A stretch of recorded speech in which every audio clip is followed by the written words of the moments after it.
UAE has emerged from the economic pit lane of the pandemic like a racing car leaping into pole position, with its handling of the coronavirus creating an open and accelerating business environment seen in few other countries. Perhaps nowhere has this been seen more than Dubai's resurgent real estate market, which month on month seems to set records throughout 2021. The latest evidence of this, the Q3 results posted recently by Emaar Properties, generating 26 billion dirhams, that's $7.2 billion, of sales in the first 9 months of the year. That's 3 times the sales of a year ago. So is this just revenge activity and pent-up demand? Or is there something more fundamental driving the market? Well, I'm delighted on AB Talks to dive into this with Emaar Properties founder, Mohamed Alabbar. Welcome to AB Talks. Thank you so much. Thank you for having me. Very welcome. So you were talking to Arabian Business last month, and you said that the company was headed for its best year on record, both in terms of volume and revenue. These figures would seem to back that optimism up. What, in your view, may I ask, is driving the market, both across the Emirate and specifically for Emaar Properties? I think one have to look globally first. Is that what happened globally with COVID is just it stopped the world from breathing, stopped the world from moving, and then suddenly people see hope, and I think being under no activity to possibly some activity, that's a big driver, and that's globally. You can see that everywhere. But I really believe the big factor is the government policies in the UAE where the lockdown was a short period of time. Yeah. People were adhering to rules and regulation when it comes to healthcare and safety. Healthcare was provided, services were provided around the clock. Confidence was high.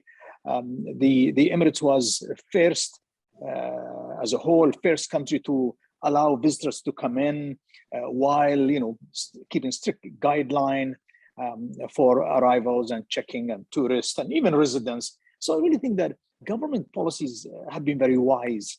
Yeah. Therefore, I think there was a confidence from the local residents. There was confidence from all the different, communities that live in the UAE and especially Dubai. Therefore, I think our traditional markets, which is Europe, Asia, they said we do believe in UAE, we believe in Dubai, but I really think that confidence level had really shot up to an amazing level. So we took a double whammy. We took the advantage of opening after Corona and demand for that. And then we took advantage of great government policies. The government have shined actually during this crisis, and that came to the advantage of the economy. I mean, if we just to stay with that for a moment, if we talk about the safety and the kind of the environment created by the government's handling of this, I've spoken to so many international business people, whether they're from India, whether they're from Singapore, whether they're from the UK, that basically kind of escaped the lockdown in their countries, took a look around Dubai and went, oh no, I like what I see, I'm staying.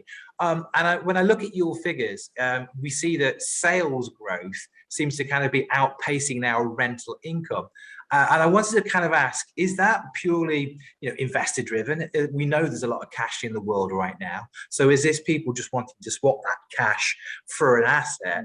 Or is indeed ownership becoming more preferable these days, particularly with lots of people now looking at Dubai and thinking that it's a long-term prospect, somewhere they can settle and raise their children and their families, as well as grow their businesses?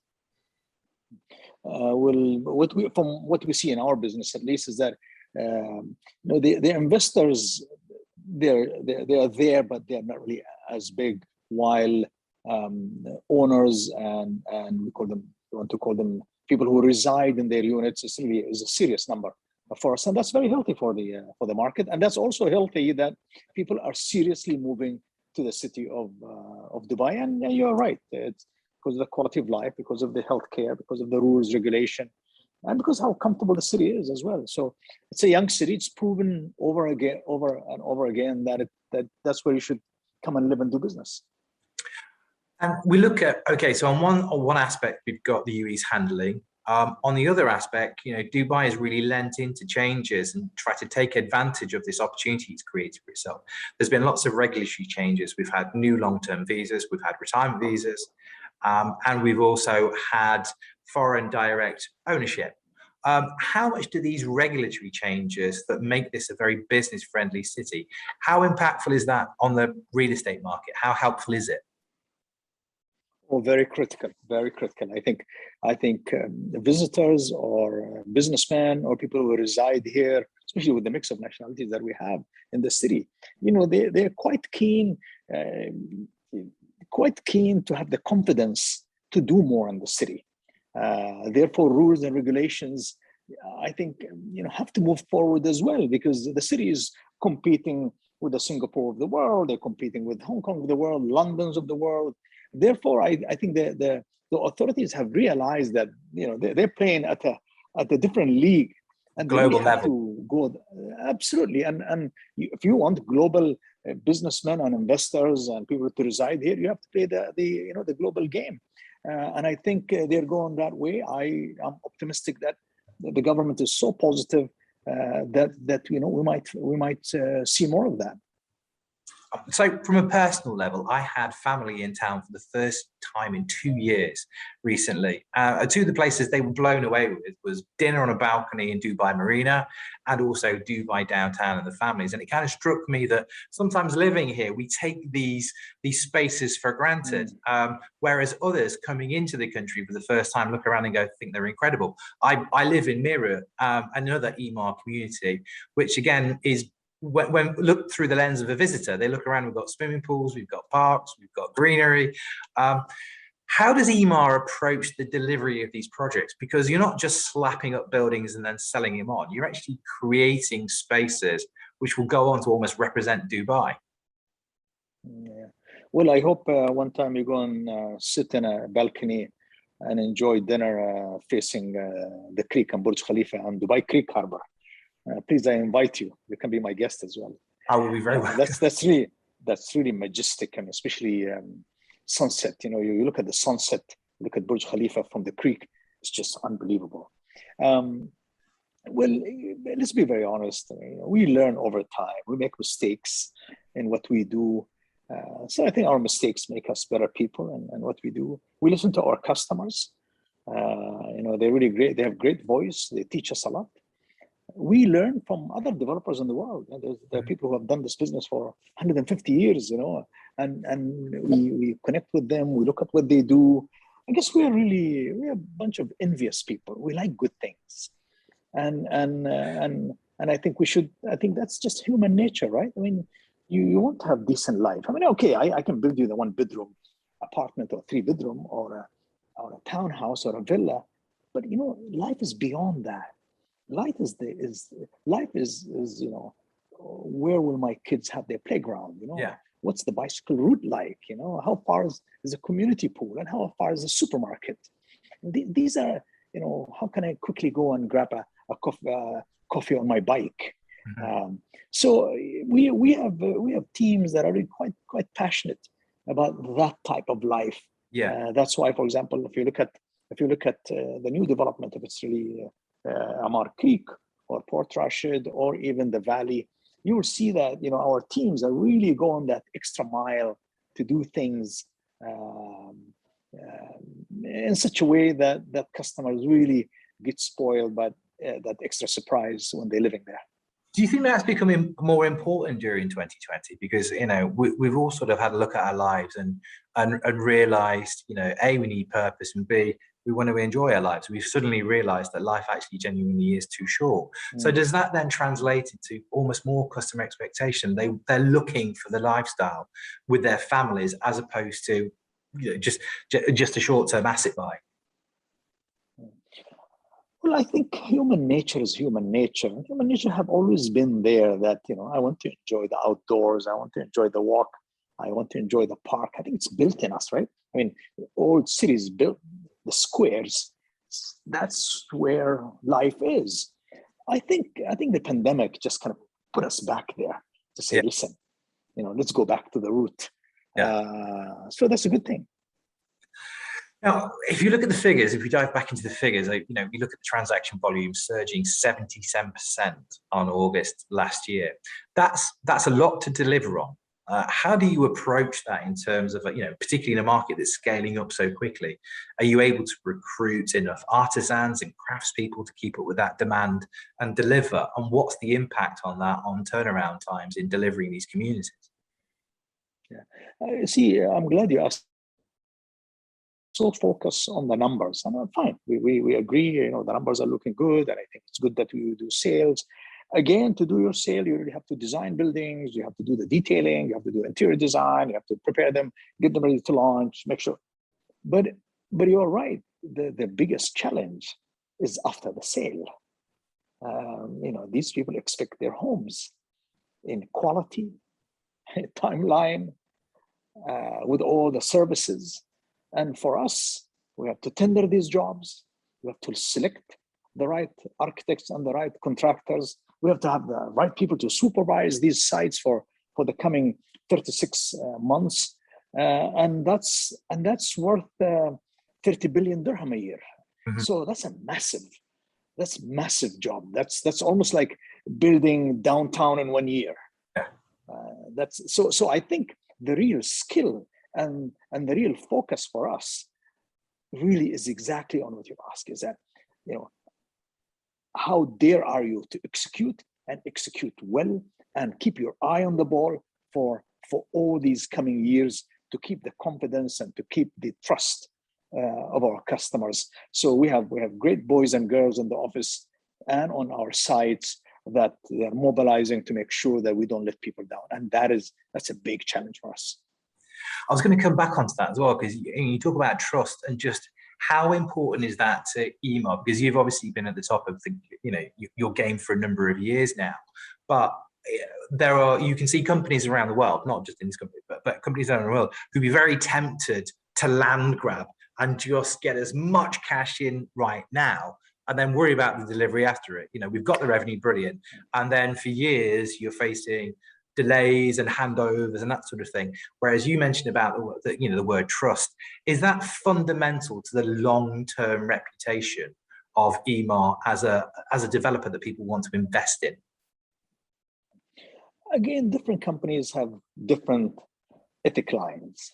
And I'm not going to be that we're perfect. Yeah. We also had issues with our contractors. They've delayed us. They've delayed our customers, and we are really sorry that unfortunately sometimes we deal with contractors that can't deliver the goods, and that's our responsibility. And we have to face the music. But I mean, you buy from Emaar the most important purchase in a lifetime. This is the purchase of life, the most expensive purchase. And therefore, this is a very serious business. You're not even buying a BMW. You're not buying a Mercedes. You're buying former BMWs. And I really think we take this business very seriously. Now, some people take it seriously. Some people think it's just, let's take the margin and move on. I don't think myself and my team leaders and our staff, we can never think like this. We take this trust so close to our hearts, and we do make mistakes, and we do apologize for making mistakes. But we take this task seriously because you're right. You trust me with so much, and you trust me with the most important decision for you. If it's your house or if it's your investment, this is big money. Yeah. And we take this very, very, very seriously. So I'm going to ask you the cheeky question, which is, often sometimes investors have long memories. We have seen the property market in Dubai, or parts of the property market in Dubai, struggle perhaps over the years in terms of valuations, that sort of thing. So if I come up to you in the street and I go, why is this not a bubble this time around? Why should I buy in Dubai? Well, the first reason is that if you were to benchmark the prices of the city of Dubai with global cities, I'm not going to say London or New York. Let's forget about that, or even Shanghai or Tokyo. But in general, price point of Dubai is a very reasonable price point. Very, I don't want to say low, but really, when it comes to the chart, it's really almost at the bottom of the chart. That's number one. Number two, if you look at the rules and regulation in the city, I think it gives you confidence that this city is going somewhere. And the leadership here are innovative, forward-looking, willing to change things, willing to accommodate businesses and investors and visitors as well. And they're putting a lot of money in infrastructure, hard and soft. So I combine where's the value, where is the government policies, while keeping in mind that, let's be realistic, globally, the real estate business is like having day and night, summer and winter. Yeah. It goes through cycles. Yeah. But then again, at what price point are you? You really have to be careful and see at what price point I am. So I still believe that Dubai offers great quality. I'm really interested in the answers to the next question. And then again, can I say one thing? Yeah, of course, please. And the reality is that demand is there. People moving into the city. That's the only parameter I have. Yeah. And that's the only thing that gives me confidence. Well, if we look at the traffic on Sheikh Zayed Road alone, if that's a barometer of the number of people that are coming to this city, I think we're all incredibly busy. What's the property market? Take a look at Al Ain Road. I live on that road. Like, I don't know what happened. Like, I can't go home anymore. I know how you feel. I I now have to take a long way back, and I'm going to use the E word as well, which is, what has been the Expo effect? Because I now have to go all the way to the Expo road because it's brilliant, because it's 5 lanes, to avoid the traffic to get to where I want to go. So that's actually nice. But what has the Expo impact been? Have you seen that actually, play into your figures? It's incredible how blessed this city is. I mean, you build Expo, it gets delayed, and it opens almost as the world's starting to open up. I mean, this is incredible. I sit on the board, and I remember 2 months before the opening, and we're all spinning our head, how to get people in, how to get people out, what's the corona will be, will people fly? It's incredible. And I believe that God has a lot to do with the city. The city is blessed. So I would say that definitely Expo adds tremendous value to the city, visitors and residents of the city as well. Great success, more than I thought. I mean, you look at the visitor numbers coming in, and it's been incredible. I say that I visited it for the first time as a cynical old journalist, shall we say, the other day, and then it's incredible. Yeah, it's okay. It is incredible, and you understand why people keep going back and back and back. Yeah. And something, it's really beautifully done. Really, I mean, I have friends you don't believe they go twice a week to have dinner at Expo. Yeah. Wow, I've never thought of that. I thought the Expo closes by 6 p.m. It's 2 a.m. on the weekend. So I mean, this is incredible. Congratulations, these guys have done an amazing job. Absolutely, I totally agree with you. Talking about the activity, okay, so if we look at the wider world of recruitment right now, we are seeing a talent war, both here in the region and globally. We've got the Great Resignation, we've got the future of work very much at the forefront of people's minds. How's Emaar attracting talent? What's your USP to applicants? Well, talent is the biggest challenge in the world, not only with us, but it's not only in real estate industry, but I have my e-commerce business challenge, I have my food business challenge, and in general, just getting good people it's not that easy anymore. Therefore, I think we have to work harder to really find the best people, and we have to have the skills to pick the right people as well. But at the same time, how can we really take care of them, that these jobs are exciting and these jobs are adding value to their knowledge base as well? How can we really let them grow on their jobs? And the reward is something important, because these guys have families. So it's an ongoing challenge. I tell you, I spend easily 40-50% of my time on basically people's issues. But I guess nowadays also with Zoom technology, we can get a lot of knowledge from anywhere in the world. But it's still, you want these guys to be in the office with you. But Zoom made it a little easier for us, but it's a big challenge. The answer, big challenge. Yeah. I mean, anyone who watches AB Talks knows that I'm a massive fan of the future of work and the changing evolution of organizations. And I remember, the headlines back in 2020 when you abolished job titles, and some people rolled their eyes and went, oh, PR move.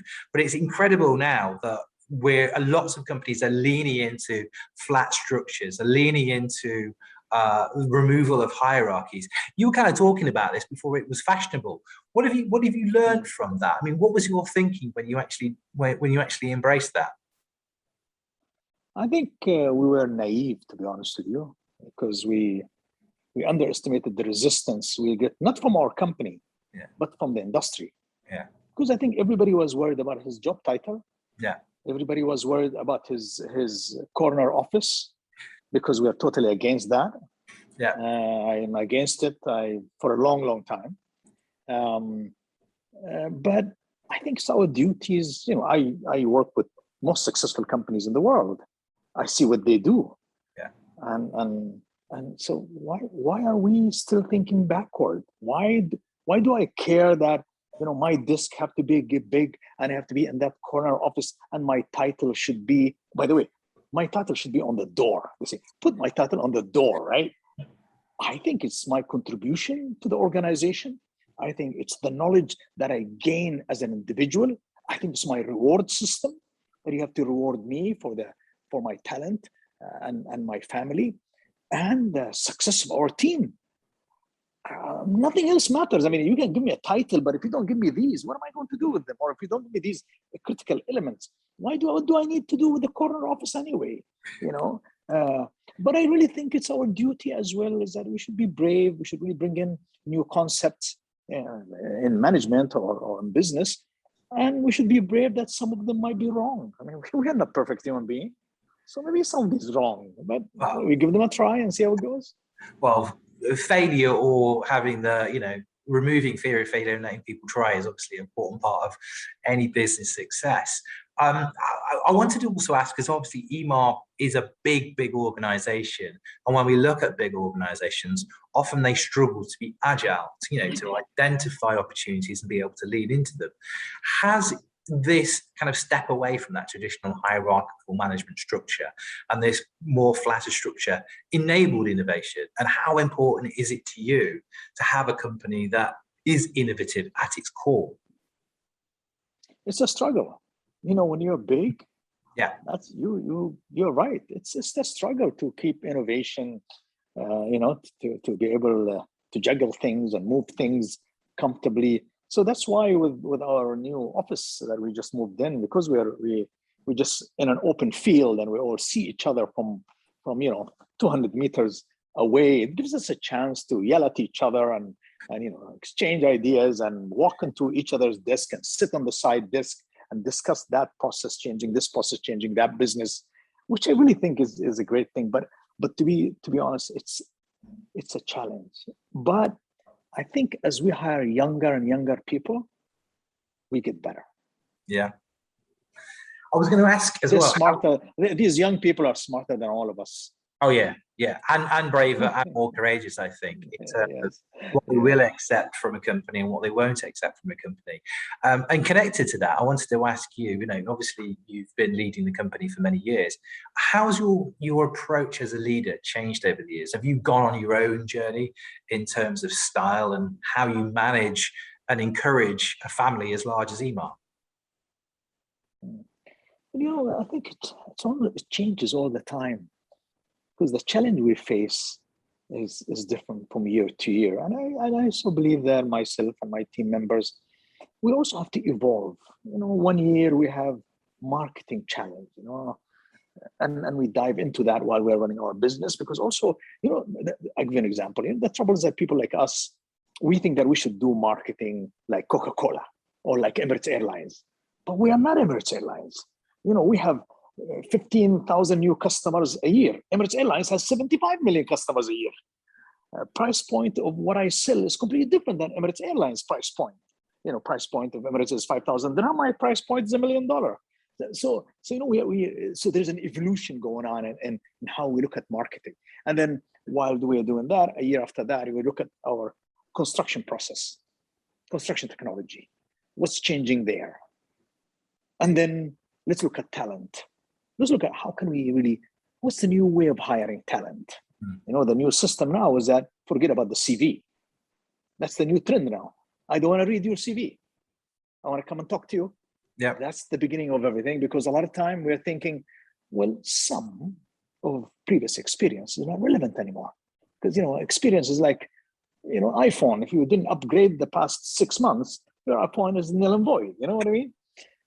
So I think the good thing is that if you have an organization that's evolving, looking at challenges, modifying its process, you know, it's alive, it's warm, it's, you know, it's as I said, you know, the mind is on search mode. You know, you don't get hit with something that you don't expect. You will, of course, but at least you are, you know, you're in the zone that you are watching everything and you are monitoring everything and you're adjusting everything accordingly, and that's what makes Emaar a great company. How important is it for that to be cascaded from the C-suite, shall we say? Because we see, you know, there's a changing definition of the CEO, and obviously, I know you're not into job titles, but, you know, from chief executive officer that purely looks at the results on the Excel sheet to chief empathy officer, particularly when we look at the Gen Zs and the millennials. They're very much prioritizing their mental health. You know, they're not my generation. When I entered the world of work, we literally just did what we were told, you know, and we kind of worked slavishly up through the company. It's important for C-suites to actually evolve and then cascade that down through the company. Otherwise, you're not going to be able to attract these Gen Zs and millennials. They'll go elsewhere. Yeah. Well, I really think that if you come and walk in our office, you tell me, Mohammed, you've solved 50% of the problem. No barriers, no walls, nobody's hiding from nobody, nobody have to communicate with nobody. We are just sitting in one big park and we all play ball with each other. So communication is so open. Yeah. And that's really the challenge in most organizations, that, you know, communication is a process, is a big challenge. But also you can come and say that, listen, it's really the leadership responsibility to sort these things out, because sometimes you can be in the same department, same stations next to each other, and you still have silos. Yeah. So these are things that you really have to make sure that you focus on them, that you review at all times. I mean, we have, for example, I'll give you an example. We have every other week top 15 people gathering. Departments have their every other week gathering. We have every quarter our rally, which is basically our top 200 to 300 people in the organization. And you have to use these gatherings to basically keep communication going well, to keep concerns going well, to keep new issues coming out and sorting them out. But you have to stay with it. You have to stay with it. You can't do this for 2 months and then stop. Yeah. We're weeks away from the 50th Jubilee of the UAE. And this is going to be, I reckon this is going to be a difficult question for you to answer. If you could pick one thing from the last 50 years, what would be the thing you're most proud of at Emaar? I think the quality of our people. Probably be very proud of the quality of our people, because without that, you know, there's just no organization. I would also pick, you know, I'm very proud of people's trust in us with all of our mistakes. That's something very close to our heart. I'm very proud of our balance sheet and profit and loss account. You know, we've been around for 25 years. A lot of people came and gone during these 25 years. You know, God bless them. But for us to stay the race and go through all these shocks, I give credit to really our team members. They've done an amazing job how they built and got this company. Last question. You've been very generous with your time. I could talk all day to you. Looking ahead to the next 50 years, what do you think Dubai looks like, and what's Emaar's role in that future? I think Dubai is on the way to become you know, the New York for 2 million people, the London 2 billion people, the London of 2 billion people. If I add Africa, India alone, I ignore the Arab world, right? And what makes it special, you know, 200 nationalities, you have 200 communities, 200 ambassadors, these communities. So that's really on the way. And the region is growing, so that's That's to the benefit of the city. Emaar will always be with the leadership that we have and the management we have, will always be an integral part of Dubai growth story, and will always play a good role, an evolving role as well, because I see that clearly. Mohamed Alabbar, thank you very much for joining us on AV Talks today. A genuine pleasure talking to you. Please, thank you so much for your time.